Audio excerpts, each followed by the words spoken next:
No worries. Exploring theology, doctrine, and all of the fascinating subjects in between, broadcasting from an undisclosed location, Dead Men Walking starts now.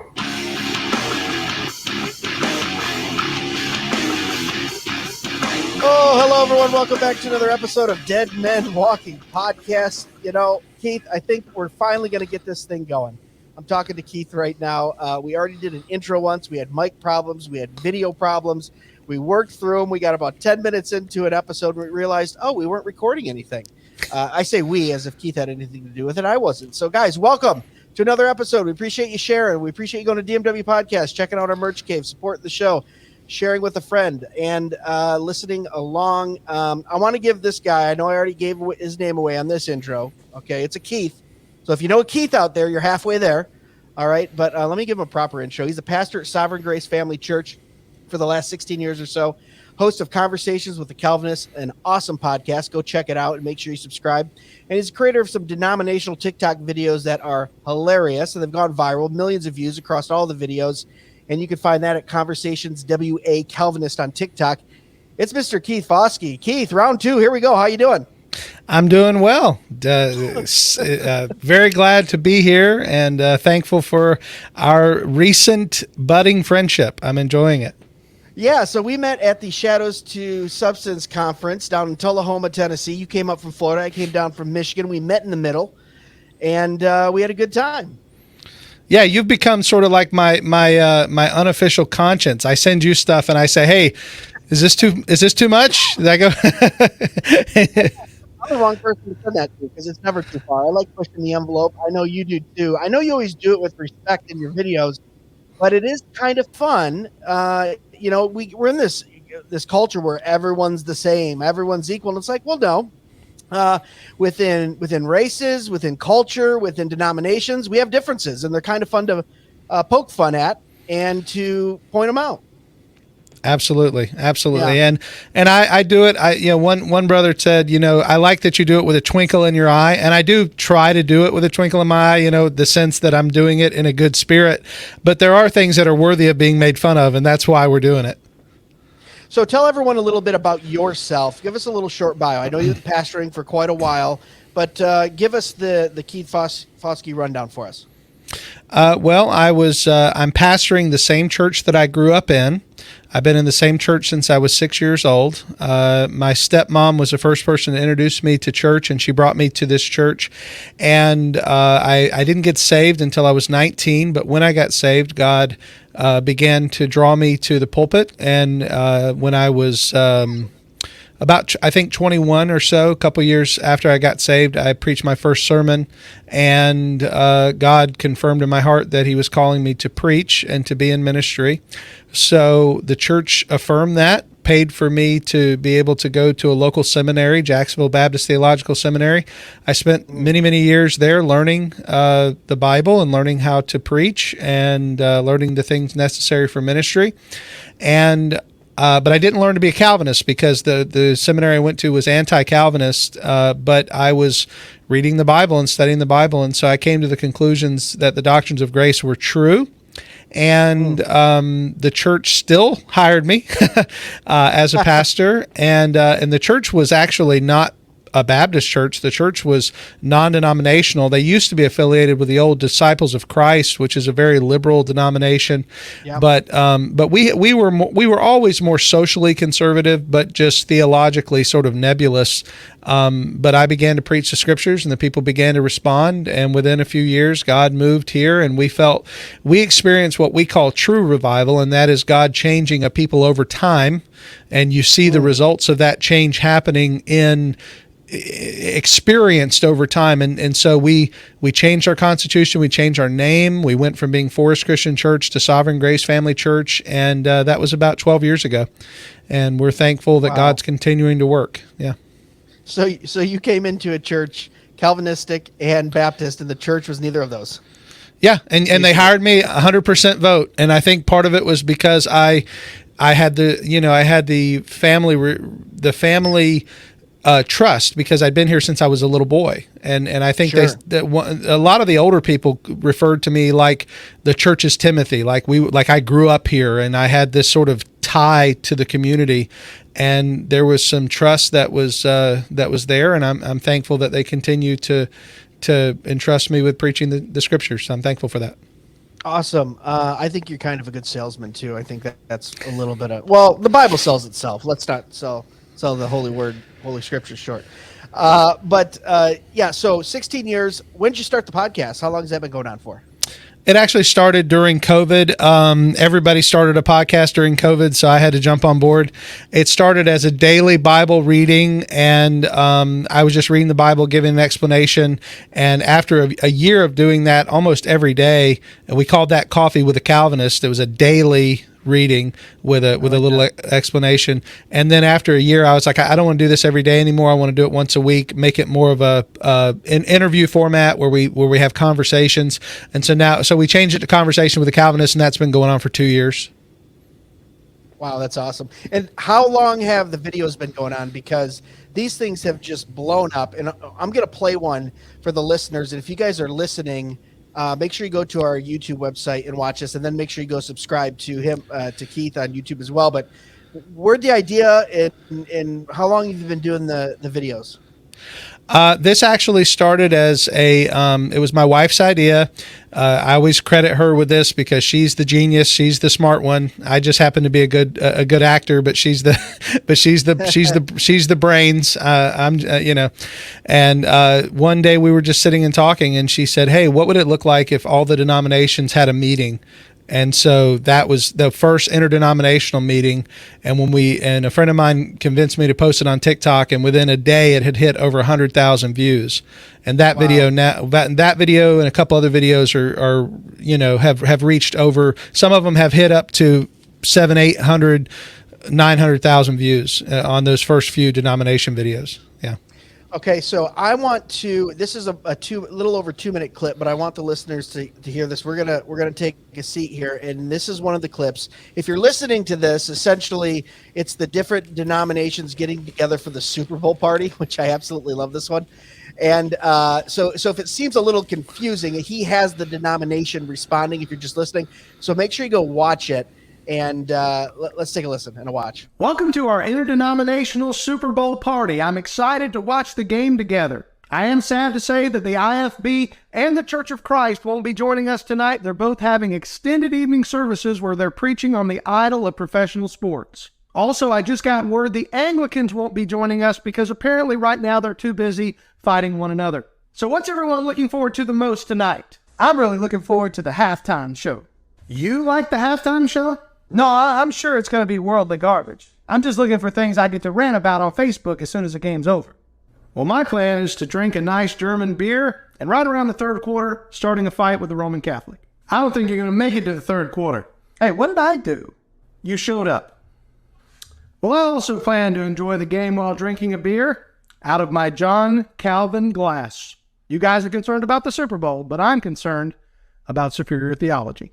Hey, I won't be drinking out of a John Calvin glass, but I'll take a Pope Francis glass if you got one. Sorry, I don't celebrate popes or hippies. Bro, check it out. This is one of our biggest Sundays of the year. This morning, our pastor came out. He had a football jersey on. He ran from the back, and all the deacons chased him wearing referee uniforms. After his sermon, he spiked his Bible, and the youth group came up onto the stage, picked him up on the shoulders, and carried him out after they poured Gatorade all over him. It was awesome. Did he really spike his Bible? Listen, if you love Jesus, you're going to spike your Bible after a good sermon. I, for one, was very happy when they switched to synthetic footballs so that those young men don't have to keep touching the flesh of dead swine. Hey, I understand exactly what you mean. Anyone else want a pork rind? I'm not worried about who wins. I just want all those young players to have a good time. I am looking forward to the commercials, though. That "He Gets Me" commercial, gets me every time. I'm not here to have a good time. I'm here to remind you that this game is nothing but a giant excuse to celebrate human aggression. It's like Robert Downey Jr. so eloquently stated.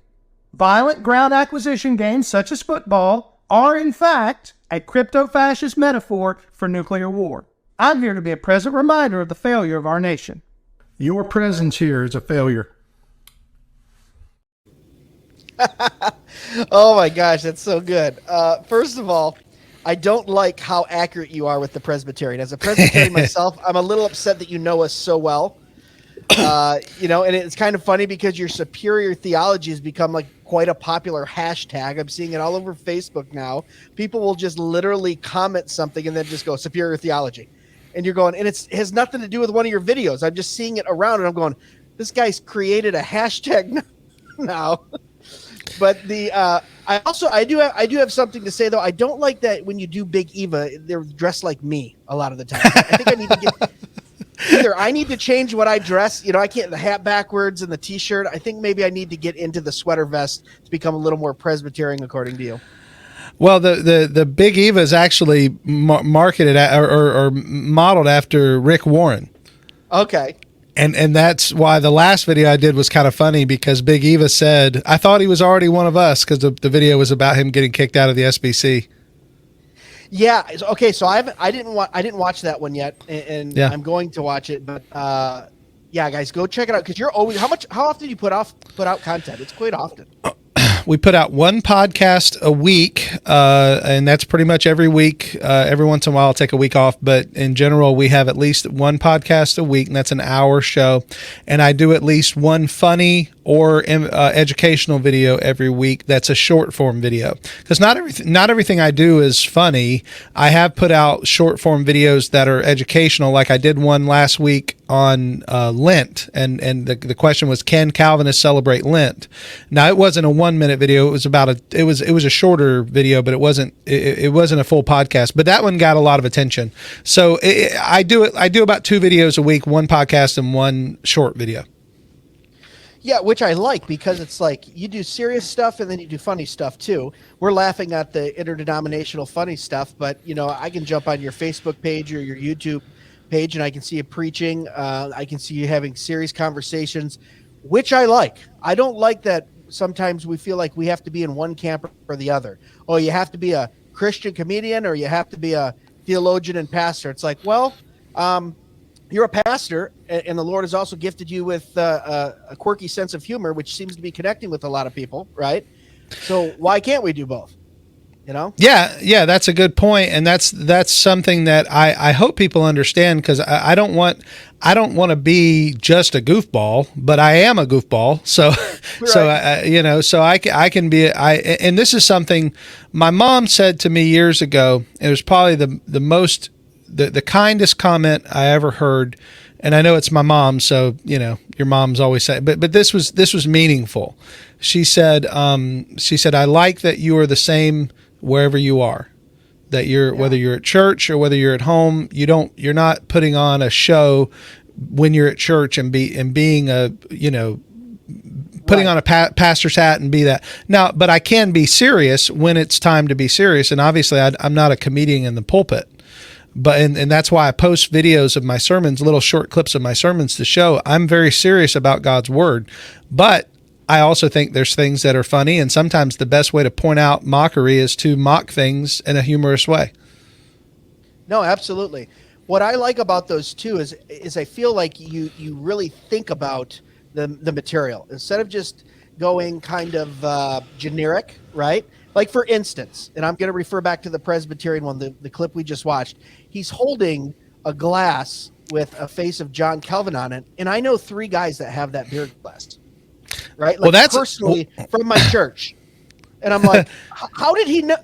Are we that stereotypical and that transparent? Or the Big Eva guys with a little bit of a Tommy Bahama look. Like I've met so many older Big Eva like Tommy Bahama guys. I'm like, I know that guy when I watch your video. I'm like, I know him.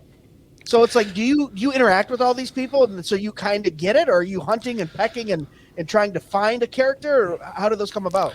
Some of it has been by sheer providence of God. I'm a Calvinist. I don't believe in luck, but by God's providence, there are certain things that just happen. Like I own that glass. I have a set of 4 glasses. It has St. Augustine, John Calvin's, Charles Spurgeon, and then one of them has the 5 solas. But it was given to me as a Christmas gift like 5 years ago, and every time I have a group of men at my house that's 4 or less, we break out those glasses, and that's what we drink out of. Everybody gets to pick their favorite.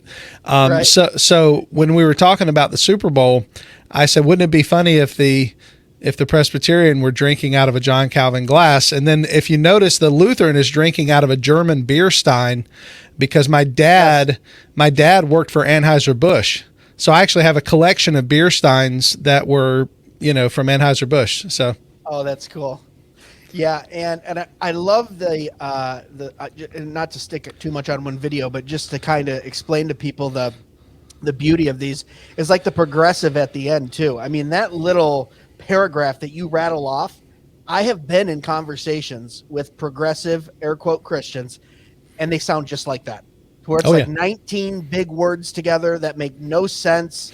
I can't even remember everything you said there, but I'm listening and I'm going, yeah, I think he's had some conversations with progressives himself. It's pretty accurate. Well, what's funny about that one, and this also ties into another weird infatuation of mine, and that is with 80s, the 1980s, and you and I are the same age. We learned that on the trip, but I grew up, the 80s. I had a brother who was 5 years older than me, and he was pop culture fanatic, and so he introduced me to everything. That line that I quoted from Robert Downey Jr. is from the Rodney Dangerfield movie Back to School. He says that in the movie. Okay. So the quote, he says, ground acquisition games such as football are nothing but a fascist metaphor for nuclear war. And I remembered that quote from seeing that movie so many years ago. And so I just quoted him in there. And only one guy on Twitter said, hey, you made a reference to Back to School. I said, yes, I did. Yes, I did. Well, see, I grew up in a pretty fundamentalist church, so TV was from Satan. So I missed a lot of the 80s culture stuff. I still have friends to this day go, oh, the Goonies, and I go, I've never seen that. And they go, Star Wars. I go, I've never watched any one of those all the way through, and they go, what? So I got some catching up to do on that. So I didn't catch that reference either, but still funny. Yeah, absolutely. Well, next time you're in Jacksonville, we're going to have a movie night. I'm going to introduce you to all the things you never got as a kid. Right. So why go the comedy route? You're a serious pastor. You're preaching the word. You're exegeting. You're shepherding, which is a very serious, and as you know, and we've talked about, a very serious thing. And I wish more pastors took that a little more seriously. Today, it seems like we hand that out like Oprah handing out cars. You're a pastor. You're a pastor. You're a pastor, right? But I know that you have the conviction of what a true shepherd is. It's a very serious job before the Lord. But then you have this side where it's a little bit lighter, and you're embracing comedy and things like that. Are you a stand-up comic guy? Do you like comedy? Have you always been interested in that? Yes. Well, first of all, the last part of that question I'll start with, and that is, do I like stand-up comedy? I do. In fact, stand-up comedy is absolutely like one of my favorite forms of communication and media. I love clean stand-up comedy. Dry bar comedy is a place where you can go and listen to clean comics. Guys like Josh Sneed and others who are on there. You can also go on to Nate Bargatze, who is probably one of the leading comics in the world right now. He is a clean stand-up, and if anybody knows Nate, I want to talk to him. His dad was a magician. I was a professional magician. I worked as a professional magician for 3 years. I would love to talk to Nate just about what it was like to growing up as the son of a magician. So if anyone's listening out there and you know Nate or got contact info, let's get him in touch with Keith. I think that'd be a good episode. His new stand-up is absolutely hilarious because he comes from growing up Christian in the 80s and 90s, and he's like, that's the most Christian you can be. And I relate. It was like, AC/DC's Against Christ and Devil's Companions, Cabbage Patch Dolls are spirit demons, and TV is, He-Man is mystical, Antichrist. And it was like, yeah, you grew up in the 80s. And you were a Christian. You were the most Christian. So there's some parallels there probably with you and I that Nate has as well. And then really quick, you want me to tell you a funny Josh Sneed story?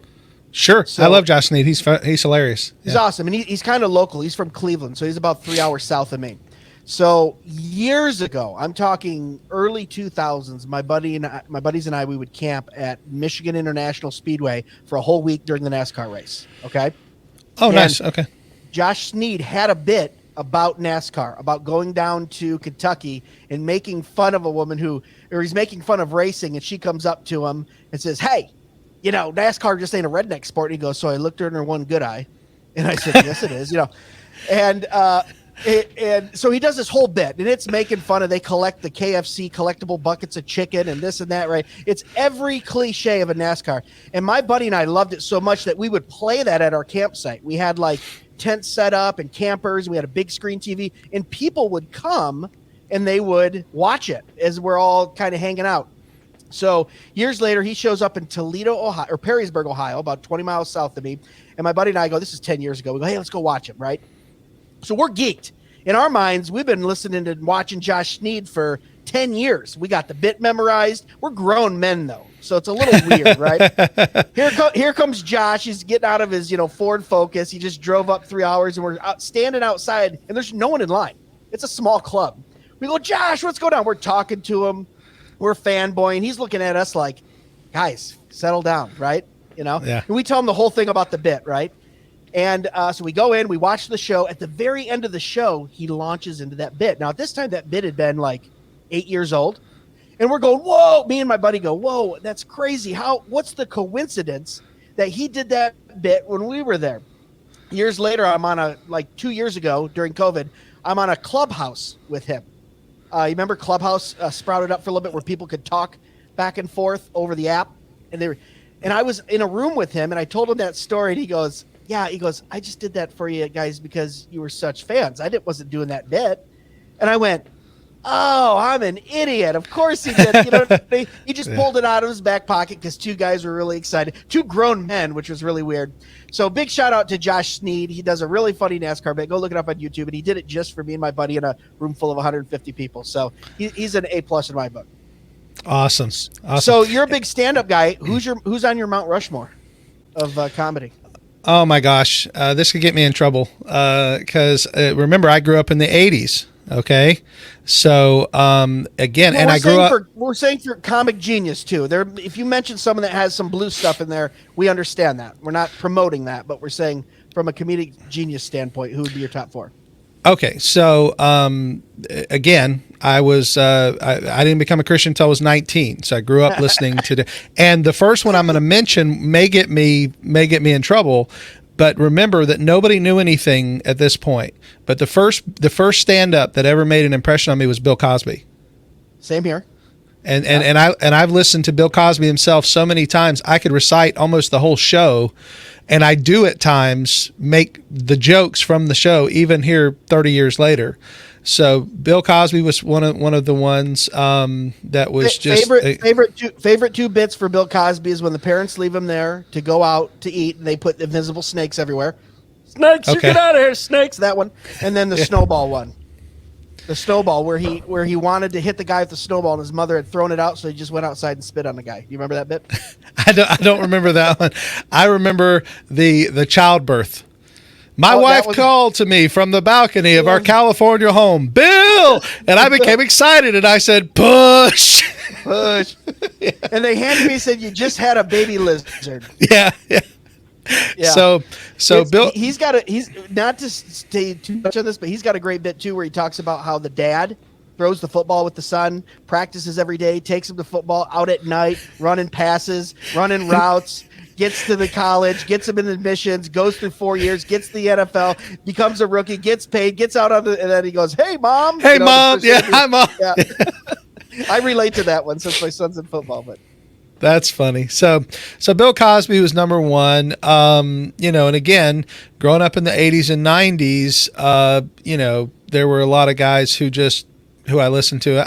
And again, like you said, there's stuff that's in there I hesitate to mention, but I do want to mention two guys who were very clean, and actually three. I'll mention three that were very clean that were that I listened to all the time.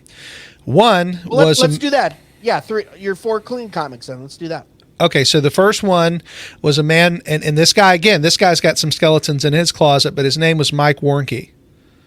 Oh, Mike, the fake Satanist. That's right. But Mike Warnke, I listened to his album so many times because they were so funny. And Mike Warnke could tell a story like nobody's business. He was the best storyteller I ever heard. So Mike Warnke was one. Dennis Swanberg was one. And you may not have ever heard that name, but he was actually called the Minister of Encouragement. That was what they called him. He was a stand-up who went and did stand-up at churches. He was Tim Hawkins before Tim Hawkins was alive. Okay. And he was an impressionist, and he did Don Knotts and Jimmy Stewart and all those old actors. And they call him the Swan, Dennis Swanberg, the Swan. And I tell people, look up the Swan. He's hilarious. His story of being a Methodist and going to a Baptist college, he went to Baylor University. He said, I got there and they made me get baptized. And this deacon told me, he said, you got to put on this culotte outfit so we can baptize you. He goes, I came here to play football. I ain't wearing no culotte outfit. He goes, you will if you love the Lord. So it's great church comedy, and the last one is not a stand up, but I could still consider him a comedic genius, and that's Ray Stevens. Oh yeah, Ray Stevens music, absolutely. I got a hold of a Ray Stevens audio tape, like a cassette tape, when I was really young, probably like 7 or 8. Somehow, like one of the parents had it or something. And then looking back on it, some of the songs I was listening to, I was like, yeah, that's probably a little too young to be listening to, Arab, Ahab, the Arab, or whatever it was, right? The gay pirate. Yeah, exactly. Right. All this, you're like, what the heck? What was the one with Get Tarzan, right? Get Tarzan. Yeah. Me and the monkey like to get drunky. You like to get funky. You're like, what the heck am I listening? What are my parents letting me listen to at 8 years old? You know. He had a song about, it was called Vacation Bible School, and it's about a guy who they spiked the punch bowl at Vacation Bible School. And he said the pastor got up and got to preaching, and he said that Samson didn't take no sass. He whipped the Philistines with the jawbone of an ass, but to tell the truth, he got all that a little out of order. I forgot about him. Yeah, so Ray Stevens is one. My kids listen to Ray Stevens. The good songs. Funny. Yeah. I forgot about that. I do remember growing up very legalistic, right? We weren't allowed to watch a lot of TV, listen to music. There was an artist called Don Francisco. Do you remember this guy? I don't know if you do. He did an Easter song called "He's Alive." Well, he had an album, and on one of them was mostly guitar. It was like folk Christian. And I remember we would have to like sneak and listen to the song with drums when my parents were out of the house. That's the kind of how it was growing up when I was real young. But somehow my grandmother, who is Polish, came from Poland, so all the jokes with that, she was Polish. She goes, here, take this audio tape and listen to this. And it was the Cheech and Chong Christmas special. So I'm 8 years old in my room. My brother's 7, a year younger, and we're listening to this, and we don't know what we're listening to. We come. My parents come in, and there's just this audio playing of like, we take a little magic dust for Santa Claus, a little more for the reindeer, a little more for Santa, and we're like, oh, this is funny, Santa Claus, the one with the bony knees, walking on the street with those shoes on his feet. And we're singing it. And my parents go, where did you get? So I always think back to those times too, where you stumble onto some stuff probably before you should have. And you're so innocent as a child, and then you look back and you go, what the, between Ray Stevens and Cheech and Chong, what the heck was I doing? I have a question. Do you know who Dr. Demento is? I'm familiar. Yes. I don't have everything memorized, but yeah. Well, Dr. Demento, I think was the one who discovered Cheech and Chong, but he had all kinds of funny stuff. And I used to have one of his like albums, and it was nutty, but it was funny. It was very funny. So guys like you and me who really enjoy comedy, I always have to ask, because I did a reaction video on this, where do you put, and I'm going to show my hand here because I think he's one of the greatest comics of all time. Where do you put Norm Macdonald on your list? I really have trouble. I have trouble with some of the lines he was willing to cross, but I think 90% of them. Yeah. Oh yeah. So I have to be honest. I think he was the best SNL newsman.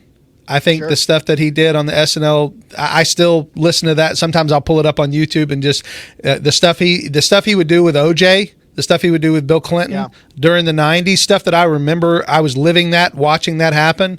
So I think he was very talented, very brilliant. But I'm some of the lines he crossed, I was just like, ugh, I can't enjoy that. It's sort of like like Andrew Dice Clay. I don't know if you remember him. But that was a big name back in the 90s, 80s, 90s, and he crossed so many lines that it's like it's hard to even mention his name, But I'm the same way with Norm too. You just go, you don't want to promote it. There's so much garbage lines that he crossed, but then you get a hold of some of those old timey jokes that he would tell, and he would stretch it 8, 9 minutes. And you go, where is this going? And then he'd give you some stupid punchline where you just went, oh yeah, he's a genius. But that's why one of the ones I didn't mention earlier would have been Eddie Murphy, because his stand up was there was a lot of bad words in it. And again, I was not a believer when I heard it, but no one could question that he's talented. And that's where I say, there are guys who were just super talented, and yet it's hard to enjoy them now. Well, that's why guys like Nate Bargatze, you absolutely love, because I'm a big Jerry Seinfeld fan. My dad makes fun of me. He goes, he's not funny. You're an idiot. Anyone who likes Jerry Seinfeld is an idiot, right?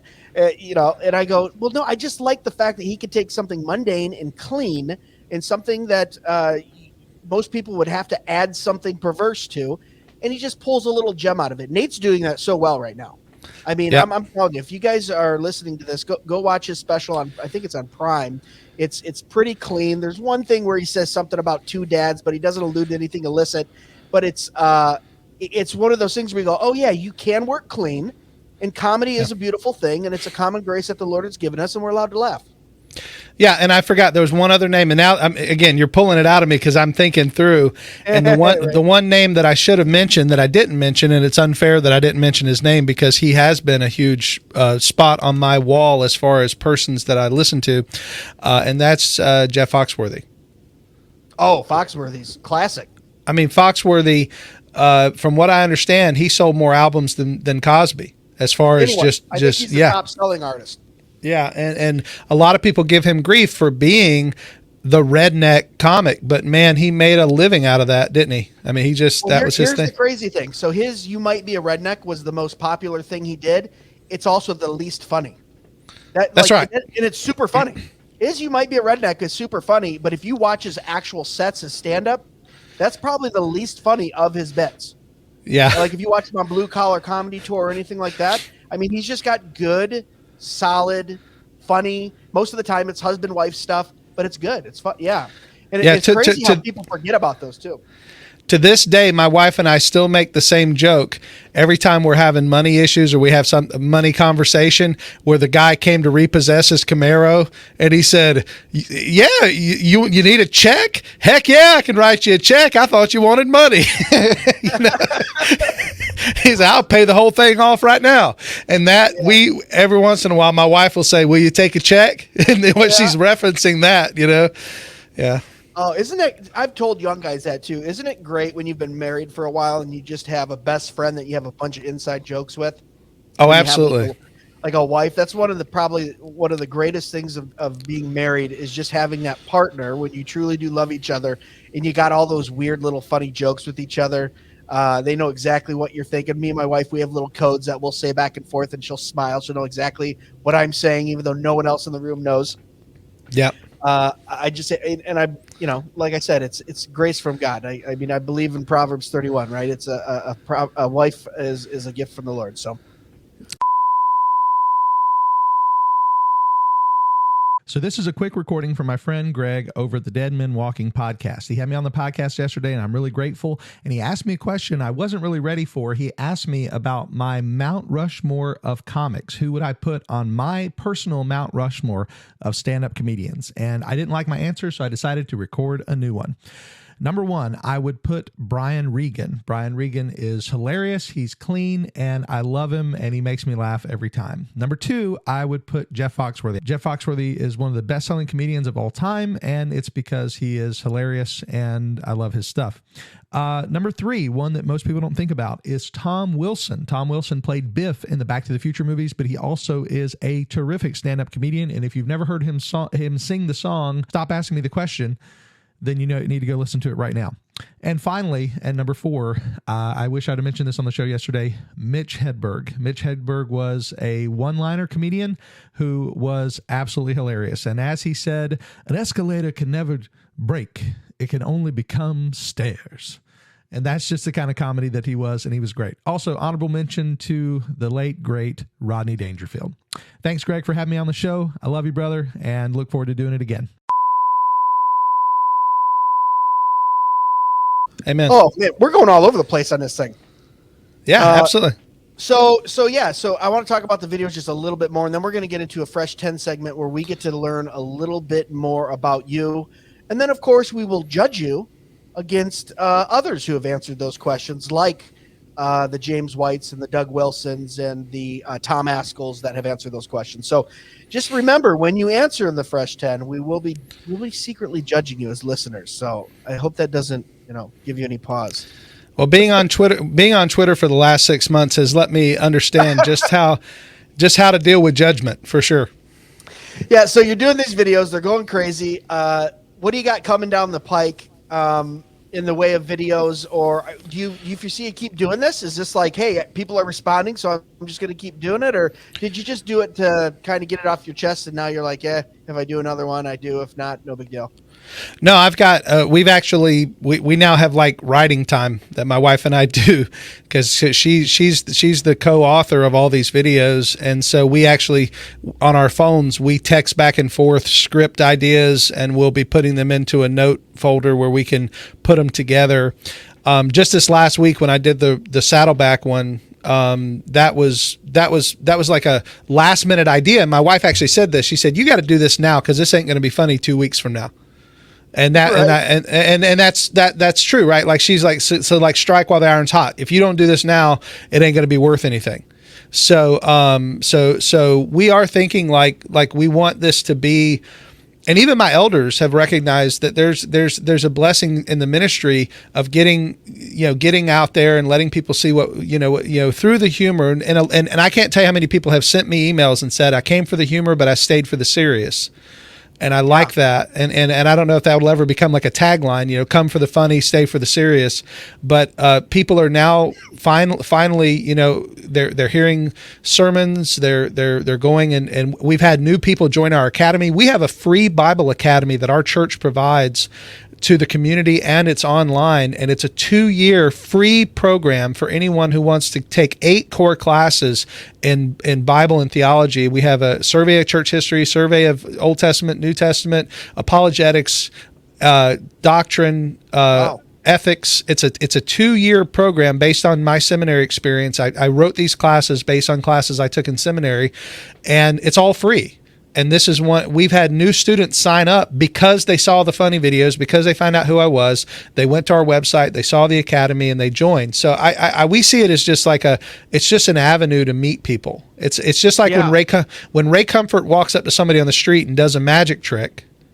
All he's doing is trying to create a relationship so that he can have that conversation.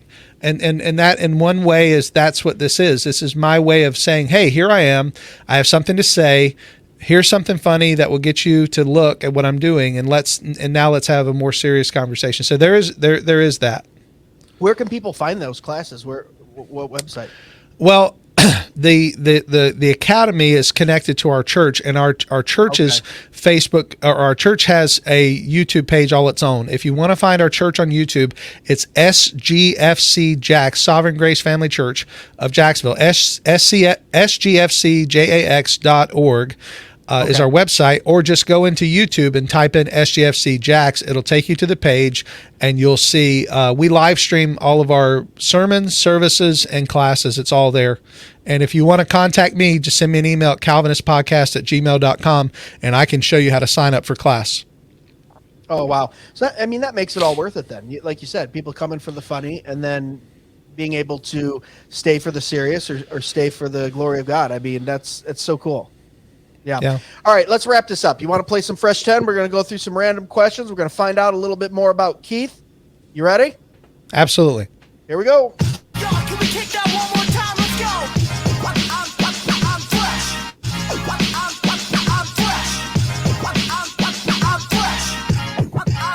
I'm fresh.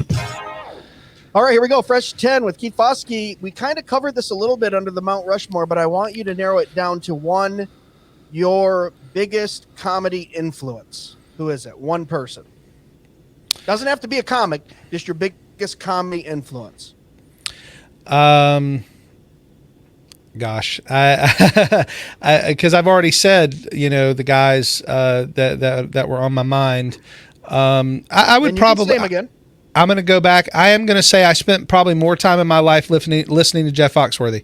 I brought him up, and that would probably be the one that I've listened to more than anyone. Okay. Question number 2. What do you wish you had known 10 years ago? What's something you think about and you go, boy, that would have been nice to know my 10 years older person if I would have known that? My funny part wants to say, I wish I'd have known how well Tesla was going to do, because I would have bought stock in Tesla. There are things that I would. There are just things about Scripture that I've learned in 10 years, things that I have gleaned that have made me a better preacher, better pastor, manage my time better. So I would just say probably time management skills are things I wish I would have been. I would have accomplished more in the last 10 years if I would have known then what I know now about how to manage my time better. Yeah, that's good. So important. Question number 3. What 3 albums are you taking with you on the deserted island? If you can't get through 3, at least give us one album that everyone should take with them on the deserted island. Oh, these are so. Don't say Ray Stevens. No. I'm gonna out myself because I do listen to secular music, and some people think that's a no. But I do. But no judgment here. There's an album called The Rocky Story. And it's all the songs from the Rocky movies, not just one, but all of the Rocky movies up until Rocky IV. And it is every time I go to the gym, I turn it on, and that's what I listen to. And so it's like the most motivational music. Like even listening to was it Living in America by what was his name? Oh goodness. Anyway, just that's like my motivational album. So if I was on a desert island and I was having to kind of stay alive, I think I'd have that. So we'd come back in 2 months. You got a Taj Mahal built. You got wells dug. You're like, what's he always listening to the Rocky soundtrack? All right, question number 4. Oh, go ahead. I was going to say also Sovereign Grace Music has an album that I really like. I can't think of the name of it right now, but Sovereign Grace puts out a lot of great stuff. So if I just wanted some worship music to take with me, I'd want to take that. There you go. Question number 4. What properties do you try to buy when you're playing Monopoly? Are you a boardwalk guy, or are you like, a St. Charles? Do you go for the railroads? Or do you not play Monopoly at all? No, I'm a Monopoly king. My kids will no longer play with me, but I am the guy who buys everything I hit. I buy it all. Because what I do is I buy early and then I trade later. I demand trades, and I force my children and my wife into a corner and end up taking everything they own. So. First of all, I love how serious you're talking about this. No. I just got so serious. We just talked about like the Lord comedy, but when I mentioned Monopoly, your eyes narrowed and you were like, "Oh, I back them into a corner." Those kids are. So, oh my gosh! If you ask my 24-year-old daughter, she still won't let her boyfriend play Monopoly with me. Yeah, so you're like me. You risk that fine line of just like buying everything and being completely broke. You're just like, I just got to get around, go. Get That's right. $18 to my name, buy it all. You're not broke if you own where everybody has to live. I love it. All right. Question number 5. What's one movie that you can just watch over and over again?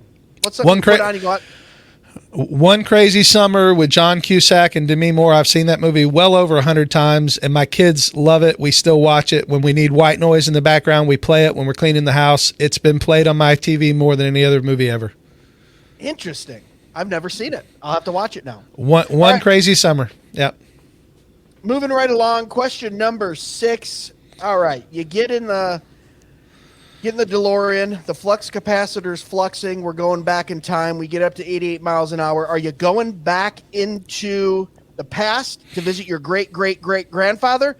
Or are you going ahead in the future to visit your great-great-great-grandchildren? I am... and I will judge your eschatology based on this answer. Well, I was just fixing to say... I'm an amillennialist, so All right. I'm not. I sort of believe that Jesus could come back anytime, and so I'm a little afraid to say I want to go into the future because I don't want to end up in oblivion because I missed the second coming. So I'm going to go backwards in time for safety. I know that's happened, but I don't know when Jesus is going to come back. So that's my. Every post-mill guy I've had on here has answered that question. Oh, we're going to the future to see what we built. I'm like, that makes sense. Yeah. I'm just not sure it's still here. Right. And I do have that question as a Back to the Future nerd, and you just again touched an area of my life that's very important to me. I actually have like models of the DeLorean in my office and stuff, so like this is a nerd spot for me. What would have happened if Doc Brown would have went past the second coming? It's over. It's all done. I think he'd just been floating out there in space and in nothingness. Maybe, I don't know. Yeah. Okay. We never planned for the second coming in time travel talks. You know. Never. We should always. We should always plan for that. So if I was answering question number 5, that would be a movie that I can go back to. I've watched Back to the Future probably all 300s of times, but probably just the first one a couple hundred times in my life. I really like that series. All right, question number 7. What's the best piece of advice someone has ever given you? It just got serious. Yeah, I'm really trying to think. When someone criticizes you, it doesn't mean that they don't like you. Ooh, I like that. Man, that's good advice for this culture right now, huh? Yeah, and it really does, because I think we always think that criticism is accompanied by animus, and it's not. If we can take criticism in a positive way, it'll make our life better. I 100% agree. Moving right along, we got a couple questions left. Question number 8, you're a creative. Are you most creative in the morning, the afternoon, or the evening? When are those creative juices flowing? Between 10 p.m. and midnight. 10 p.m. to midnight. I feel like stepbrothers. Did we just become best friends? Yes. Yep. We like Back to the Future. My brain doesn't start until 8 p.m. That's right. That's right. Yeah, I'm the same way, man. The sun goes down and I start having all kinds of great ideas, and I wake up the next morning and go, half of them were crap. But you want to know what? I stayed up till 2 a.m. working on them anyway. Question number 9. Got 2 more left. What is one thing people would assume about you that isn't true? Just based on your kind of online persona or in-person persona, what if they just meet you? What's something that they would assume about you but is not true? Well, I'm going to get real serious for a minute. A lot of people make assumptions because of my weight about my active life. A lot of people probably think that I'm just not very active, but I teach karate. I have a 5th degree black belt in karate, and I've been in karate for 30 years. I go to the gym multiple times per week. I do struggle with eating. That's probably one of the areas that I deal with most, because I tend to eat poorly because I do have such a busy schedule. I tend to eat things that are probably not best for me, and I've tried to work that out as far as trying to figure out ways to make that easier to eat better. And my wife tries to help me with that too. But I've been big all my life, and people make assumptions about big people. And so I would say that's probably the thing people assume, is that I'm just a lazy person. And right. Yeah. Okay. Wow. Yeah. That was we're getting personal now on the Dead Walking podcast. I love it. Thanks for sharing. Last question. Here we are. Who is the one theologian, dead or alive, that you'd want to interview on your podcast? Now, we can't include James White because I just listened to that episode. He was just on. I know he was one of your favorites, one of my favorites. That and for anyone listening right now, go out and listen to Keith's interview with him. It was phenomenal. I'm telling you, just the way you guys converse back and forth. You knew what he was talking about. He knew, you guys were both on the same page. Very good. And nobody else knew what we were talking about. The problem is I did. A lot of, okay. Seven people did. Out of the 10,000 people that listened to it, 7 people did. I was one of the 7, and I loved it because it was so particular about what you guys were talking about. I went, this is a perfect James White conversation, and you could tell he was enjoying it so much. Especially even when you were like, you remember when I brought up food to your and I just sat there quietly. He's like, no, but that sounds creepy. I was laughing so hard. I'm like, it's just a good episode. The cheeseburger.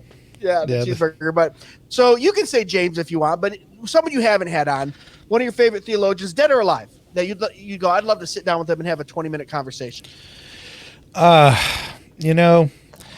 had the opportunity to sit down a couple of times with R.C. Sproul when he was alive, back when he used to host the pastors conference for Ligonier. It was only 100 people. It was like 100 slots that were open, and you had to sign up a year in advance. And when you signed up, you paid $100 registration fee. But when you went, they would give you your room and board were all paid for, great meals, and they gave you a $100 gift certificate to the bookstore. So you really didn't pay anything to go to this thing. And I got to go 2 years in a row and sit in a room full of 100 men listening to R.C. Sproul, Steve Lawson, Ligon Duncan, all those guys. And again, this is 15, 16 years ago. Yeah. But the few short times I had with RC that were just like in passing, or when we got to talk, like little short conversations, they were some of the most meaningful in my life. And even to this day, I remember what we talked about. We talked about football one time because I knew he was a Steelers fan, and he talked about the Jacksonville Jaguars. And at that time we had Maurice Jones-Drew. So if I could sit and talk to him for an hour, that would be a joy to my heart. But again, obviously he's with the Lord, so maybe we'll have that opportunity when we see each other again. But there we go, man. Ended it so well, guys. You heard it here first. That's 10 fresh questions with Keith. His favorite theologian is a Presbyterian. He's on his way there himself. Here we go. Can we hit that one more time? Let's go. I'm fresh.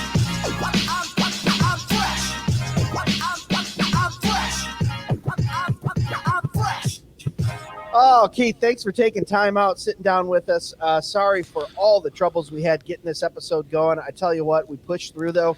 We had video problems and audio problems and recording problems, but I'm so appreciative of your friendship, first and foremost, and then also of you coming on and just talking with us.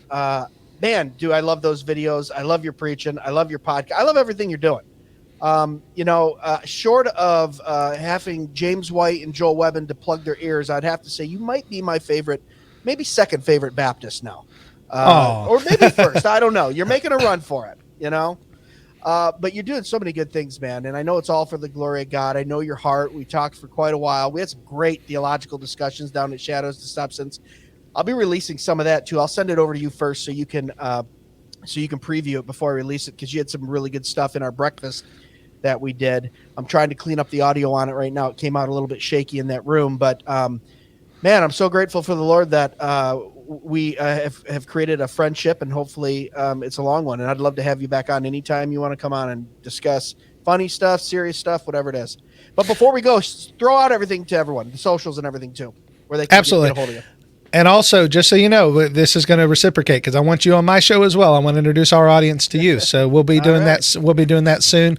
You can find me on Twitter at Your Calvinist. That's my handle on Twitter. You can also find on if you just go to calvinistpodcast.com, that takes you right to the YouTube page. If you want to know more about our church, especially if you're in the Jacksonville area, it's sgfcjax.org. We'd love to have you come and visit with us if you're nearby. TikTok, of course, is out there. Conversations, WA Calvinist. I wish the name was Your Calvinist, but we did it before that sort of became a thing. And you can, anybody who has a question is welcome to email me directly at calvinistpodcast@gmail.com. I answer the emails as much as I can. Just don't ask me to write a book. That's all I ask. People sometimes send me theological questions, and if it's something that a book says better, I'm just going to send you the link to a book. So It's such a link to a book. Yeah, I love it. Yeah. All right, Keith, brother, thanks so much for being on. Keith Foskey, everyone. Blake Bortles' #1 fan, I heard. As a Jack. he looks like the Easter Island statues.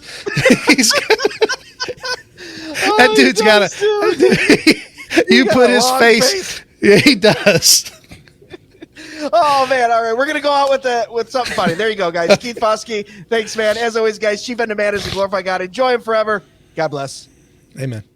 Be sure to follow us on Facebook and Instagram at Dead Men Walking Podcast for full video podcast episodes and clips, or email us at deadmenwalkingpodcast@gmail.com. None, you biff.